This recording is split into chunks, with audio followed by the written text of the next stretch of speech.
If you're a subscriber of mine, you're probably wondering to yourself, Cammy, why'd you stop with the daily uploads? And for that, I have a really simple answer. For the first time ever in my college career, I'm a senior now, so that is a lot of semesters of college. For the first time ever, I actually had stuff due in the first week of classes. Imagine that. Usually it's just syllabus week, and you show up and the professor's like, by the way, read the syllabus or you're screwed. And that's pretty much how it goes. So I can imagine that a couple of my subscribers might have been starting college this week, and so I thought to myself, why not make a college tip video that could definitely help my subscribers out? And for my subscribers in high school, they at least know what to look out for.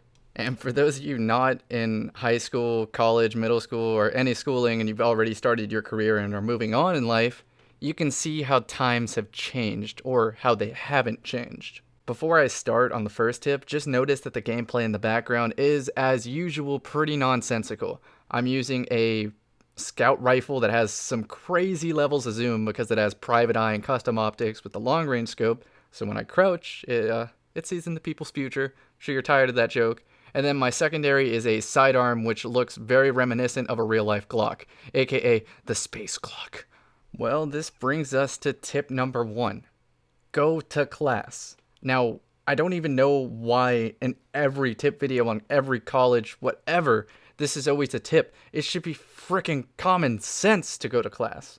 But even then, the lure of skipping class because you have the option to is just too much for some people. Now, I know, the argument against going to class is like sometimes they teach redundant or useless information. But on the other hand, sometimes you miss out on very important things like, I don't know, maybe your font should be Times New Roman 12, and if you don't do that, you get an F because some professors are crazy. Now, for classes where I can pretty much teach myself, I still go to the classes because sometimes they say something useful, or they say something that'll help your grade, or they generally offer extra credit. It's happened a lot in the past. So what I do if I have a professor who's just overall bad at teaching their subject and I don't know why they're there, what I do is I pull up my laptop, I go on like Quizlet.com, and I start making flashcards of the textbook material and stuff and just going through them while trying to listen to the professor and just absorb it by osmosis. So I'm learning via Quizlet, but I'm also having an ear open just in case they say something very, very important.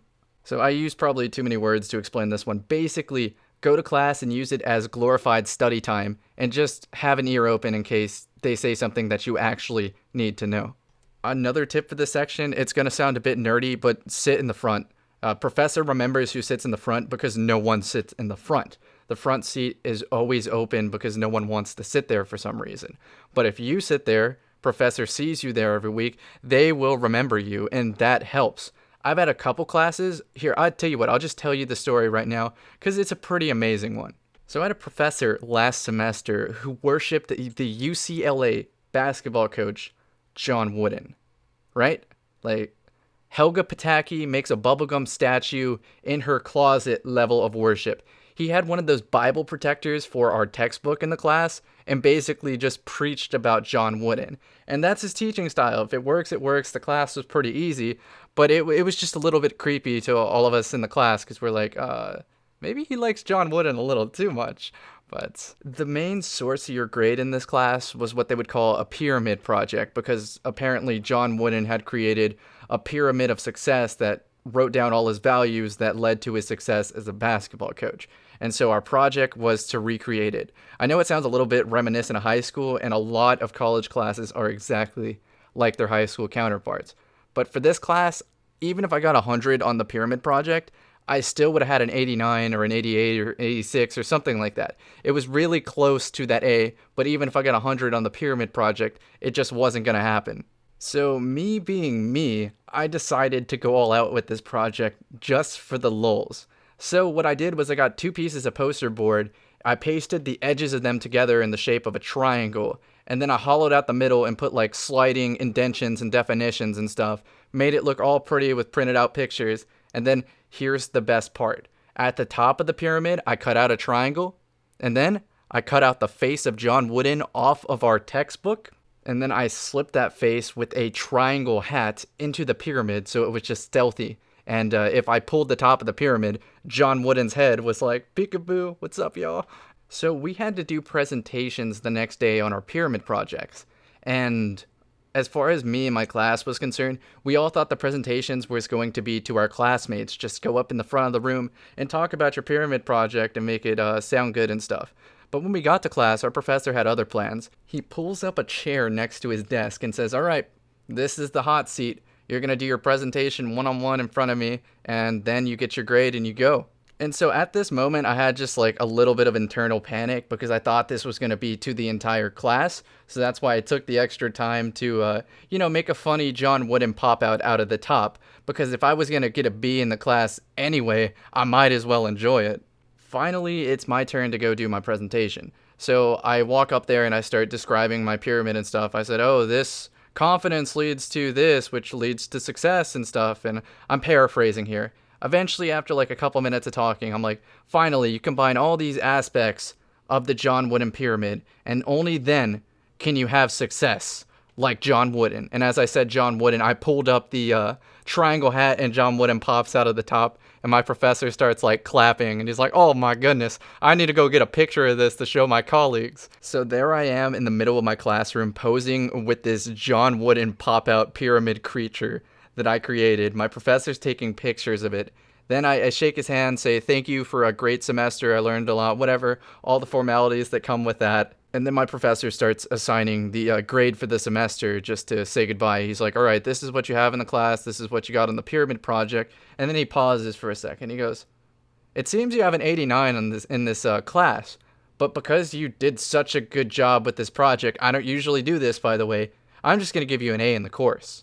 As I was leaving his desk, I would just see the looks of disgust, horror, people hating my guts of all my classmates. That was the look on their face as I was leaving the class. Because they know damn well I did not deserve that A. But just because I showed up in the front, I participated in discussions, and I overall was a cheerful person who did a little bit extra on the final project, I got an A in the class. So, moral of the story, take a page from my book, or more specifically, cut out the front of your textbook and post it into your pyramid project. But no, seriously, take a page from my book.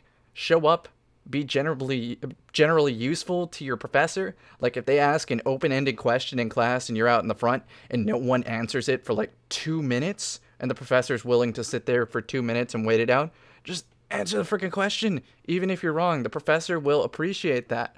And most importantly of all, if you answer an open-ended question that no one else is willing to, class moves the hell along. You're not sitting there for an extra 5 extraneous minutes. I probably went way off topic in this tip, but I kind of feel like that's my style. So anyway, on to tip number 2. In college, the syllabus is God, meaning that if you don't follow the syllabus, you're going to fail. Now, the other tip I wanted to weave into this tip is to look at your syllabus, and if it has a date of all the assignments and things to do, study a little bit ahead of time before you go to class. That way you can just refresh the information rather than learn it for the first time. Now, I know that sounds like a lot of extra time, but it's a lot easier to prime yourself to learn rather than to relearn something you should have learned in class. I hope that makes sense. Here's a pro tip from a college student. Don't buy the textbook initially. Now, this may not be the case with everyone, so don't get mad at me if you had something due the first week of class that required the textbook, but most of the time, a professor of mine will put, this book is required in the syllabus, and never touch it once, which is just crazy. I think they're trying to make money somehow, you know? So in short, generally wait till you're in class and ask the professor, ask the TA, and go on to ratemyprofessor.com as well as other tools you can use to figure out if you actually need to use the damn book in class. Also worth mentioning, torrents, stealing books online. You didn't hear that from me. The one thing I want you to get out of this tip is really don't mess with the syllabus. The syllabus has everything you need to be successful in the course. All you have to do is listen to it. It's not complicated. So what I recommend is you print out just a couple copies, keep it in your binder, look at your syllabus from every class every single day, and you will pretty much always be on top of things. Now that I got the bare necessities out of the way, tip number 3, join clubs. Now, when I say join clubs, I don't mean go to the nightclub every night. already done that once this semester, and it was pretty underwhelming. Like, yeah, it was a little bit of fun, but unless you have tits, you're probably not going to get a drink. In most college campuses, there's probably hundreds of student-run organizations and clubs of all different interests and sports, and even for your major and your classes. Like, I had a couple classes that I passed and did well in simply because there was a study group or a club or something that was very specific to the class. The club that I first joined at college, and I'm still in it today, 4 years later, is the running club, because when I was a freshman, I had just recently recovered from a collapsed lung, and the last thing the doctors told me was in my lifetime, there's a 50% chance of that recurring, which is just very scary to me. So I thought, why not induce it myself to get a permanent surgery? To which I started picking up running, and I got really competitive with it because I wanted to push the limits of my cardiovascular system, my lungs. I met a lot of cool people, lifetime friends in this club, and I got pretty good at running my freshman year. I took it very seriously because it wasn't just like for an ego boost or anything. I was seriously concerned about the possibility of having another collapsed lung in my life and then setting me back easily a couple months or a year or two of athletic training, because if you train for every day and then suddenly you have a collapsed lung, you can't continue to train every day and your body just degrades. This is a good point to talk about dues for club, or basically the amount of money that's required for the club to run smoothly. I realize that I'm talking about a running club and I just said run smoothly, but that pun was not intended, I assure you. So some club dues are going to be a little crazy. You're going to be like, whoa, $50 for this club? Totally not worth it. For Run Club, I think the dues were $25 for the entire year, not just a single semester. And what it went into was it gave you discounts on race fees, a t-shirt, and access to a lot of club run parties and fun stuff like that.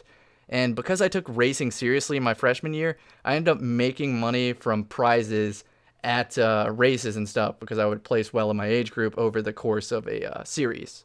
The most valuable club I joined in college was the Brazilian Jiu-Jitsu Club, aka grappling, aka wrestling. I think the dues were something like $10 a semester, but for what you learned in these clubs, it was priceless to me, because running on campus at night, I would often feel, I don't want to say defenseless, but for sure after a really hard workout, if I was walking home, I could easily be jumped and not have the energy to even run away. So therefore I thought, why not learn Brazilian Jiu-Jitsu?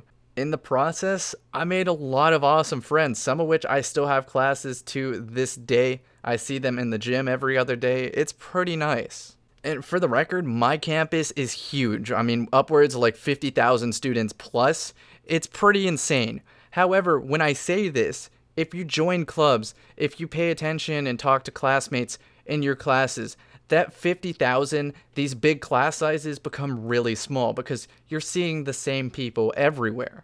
I'll give you a real life example. So the other day at the gym, I was on the erg, the rowing machine. Basically what college crew teams use to practice on the boats, but on land. Hope that made sense. Anyway, I like that machine because it warms up my entire body in like 5 minutes, which is a lot better than running and doing like push-ups and all this other stuff. Anyway, not here to discuss workout techniques. I was talking to a guy who was next to me on the erg, and he used to row in high school, and we started talking, friendship started forming, and as I was leaving, I was like, I'm not going to bother to get your number or anything, because I'll probably just see you on the erg another day, or I promise you this campus is a lot smaller than it actually seems. I'll probably end up seeing you in a class or something. He's like, okay, see you later, dude. The next day, I get into my class, and he's sitting at the front of the room. I just thought that was crazy. So to recap tip number 3, join clubs because you will meet lifelong friends, learn lifelong skills, and it will take some stress out of college. And if you join a sport-related club, that's your fitness done right there. Tip number 4, explore. I did not mean for that to rhyme, nor did I imply that I meant explore sexually. I know some of you are probably thinking that, but not saying that. By explore, I mean find some new things in the local city, the college, the local area that you never tried before, and give it a try. You might just find that you enjoy this new said thing. For me, this was my enjoyment of teaching. For instance, in one of my classes, I had the option to substitute the final if I decided to teach a middle or elementary school class finance for a few weeks, and that option sounded just awesome. Like, couldn't do any better than that. So after I got done with that course, I was thinking, like, this teaching thing, maybe I should take it seriously. Now, I know the pay is not so good, but it's really about job enjoyment at the end of the day in my eyes. So I decided to minor in education in addition to my cognitive science minor. So that was a lot more extra schooling on my plate. But on the other hand, teaching is something I know at the end of the day, I'm guaranteed a job and I'm guaranteed to enjoy it because I've already been through the ropes. Every semester in college for me, I taken like, I don't want to say a resolution, but I put forth a lot of effort to learn something new or to try something new. So my freshman year, I got introduced to the world of collegiate cheerleading. Last semester, I started learning to row correctly on the erg. I know that sounds very simplistic, but there's a lot more that goes into it, especially when you're a smaller dude. This semester, I've already learned one skill. I took out my guitar again, dusted it off, and learned to fingerpick. I sat there for about an hour a day for a week, just going through these drills that I taught myself how to fingerpick, and eventually I got it down pretty good, and you can't even tell that I just learned it. This semester, my big goal is to learn to partner dance, because I kind of rationalized that throughout the rest of my life, there's going to be a lot of opportunities. There's going to be friends' weddings, there's going to be nightclubs, cruises, whatever I decide to do, but knowing to partner dance correctly is going to be suave as fuck. But the problem I've ran into for partner dancing is actually finding a partner. Now, I don't want to generalize an entire gender, but it's pretty difficult for me to find a girl under 130 pounds who is also pretty athletic enough to learn partner dancing and is willing to and interested in partner dancing. Like, all those variables combined, and I'm over here like, hey girl, you want to learn to tango? And like, not a euphemism for anything, but actually, do you want to learn to tango? I understand that it's going to be difficult to find a partner, but in the meantime, I've started working on my strength and flexibility again, kind of like I did in the cheerleading days. That way, whenever I do find said partner to dance with, I can lift them easily above my head and do all the cool stuff that you take dancing classes to learn. This actually segues perfectly into my final tip. Stay healthy. And by that, I don't just mean go to the gym. I mean, definitely watch your diet, watch your alcohol and drug intake. Not that I do any of those, but definitely go to the gym. Definitely watch what you eat and moderate anything that's a little too fun or bad for you. I get very aggravated in January, and it's no surprise why. It's because when I'm trying to go to the gym just to knock out my usual routine, there's like 100 extra people from the New Year's resolution crowd. Usually they fizzle away by easily today, the 15th, or the 1st of February. They realize the gym life's not for them. But all the extra people there make it so that what should have taken an hour to get done now takes 2 hours, because now I'm waiting in a line because my gym only has 4 squat racks for like easily 300 people who go there. Not complaining, but I'm really complaining. Take it from me, somebody who actually studies exercise science, like that is my major, and I'm getting pretty close to done with it, so I should have some degree of knowing what the hell I'm talking about in regards to fitness. You ever heard of the freshman 15? Where supposedly because you're a freshman in college that you can't deal with the stressors of college, you gain 15 extra pounds? Well, those were actually my goals when I was a freshman. I was like, 15 extra pounds? That sounds great from an undersized twig like me. 15 extra pounds? That sounds excellent. I actually ended up probably losing weight my freshman year. I say this to drive the point home. Your fitness level in college sets the stage for the rest of your life. So if you start tipping the scale in college, it's just going to snowball and get harder to get out of that rut in real life. I promise you, start building a routine, slowly but surely. I actually did that this week as well. I started just slowly adding to my routine until it's just effortless and clockwork every single day. And I'll go through my quick schedule just to give you like a sample. My physical activity begins at 6 p.m. every single day when I meet the run club.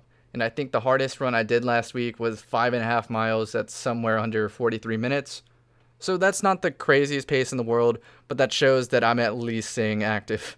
And after I run, I get done around 7 o'clock, I start going to the gym. And every day in the gym, I already have a specific plan laid out. So, for instance, Monday is my leg day, Tuesday is my arm day, Wednesday is my leg and my core day, Thursday is my arm and my back day, Friday is my rest day, Saturday is my leg day, Monday is my arm and shoulder day, and so forth. I try to hit every body part, and I'm just being really generic when I say leg and arm day.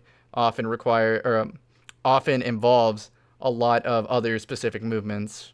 Leg is just all encompassing. When I said rest day on Friday, that doesn't just mean I do nothing. It's usually some kind of active recovery or stretching, but oftentimes I just treat myself to something fun, like going to open gymnastics, open cheerleading, bowling, dancing, something fun to do physically, and it's sort of a nice way to treat myself after going hard in the gym for a week. So now that I gave you a generic schedule, it's worth mentioning that this didn't just appear magically one day and I started to follow a schedule. I gradually built up to this level. I started running, then I started adding lifting, then I started adding stretching, then I started adding a fun day, and so forth until I have the current iteration of my routine today.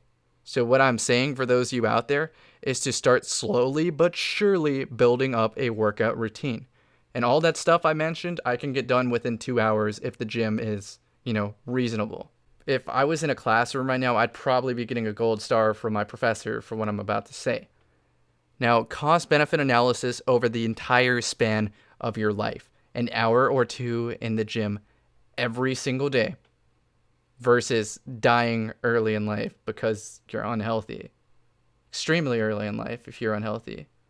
It's just priceless to me. And it's not like time at the gym is wasted. I often use my gym time where if I'm on a treadmill or something because the weather's crazy, I'm always thinking of video ideas and studying or having something rolling through my headphones that's just engaging, like a podcast or something, a YouTube video to play. Hell, I'm sure some of you are at the gym right now listening to me just babble on. I really truly believe that a healthy body does lead to a healthy mind. Healthy habits are what makes a person. So as soon as you start just getting used to going to the gym, getting used to studying and stuff like that, it all gets so much easier. Not to mention, for those of you concerned about dating in college, once you have all this shit figured out, dating comes naturally. Trust me. I'm not making a 6-tip, but this is a great point to end my video on. For me, nothing is more important than my college classes right now. College takes precedence over everything, including YouTube, including Destiny, including women, including fitness, all of it. As long as I'm getting good grades in school, I'm doing what the hell I'm supposed to. And I'm just praying. I hope a few of you understand that for those concerned about my upload schedule. Like, why isn't Cammy uploading? Maybe it's because I have college classes that I treat very importantly and want to dedicate enough time to be successful in them. Like, I seriously don't understand why people spend all this money and effort in college just to fail the classes that they don't even go to or try in. Why? Just don't go to college at that point. Well, anyway, I've probably been babbling on for far too long, so I'm going to go ahead and end the video here. I hope that I just said something that stood out to you and may or may not be useful in the future. If there's something I missed or something you think is very important, let the younger generation hear it in the comment section below. Well, thank you so much for listening to my random babblings. I'm Cammy. See you later.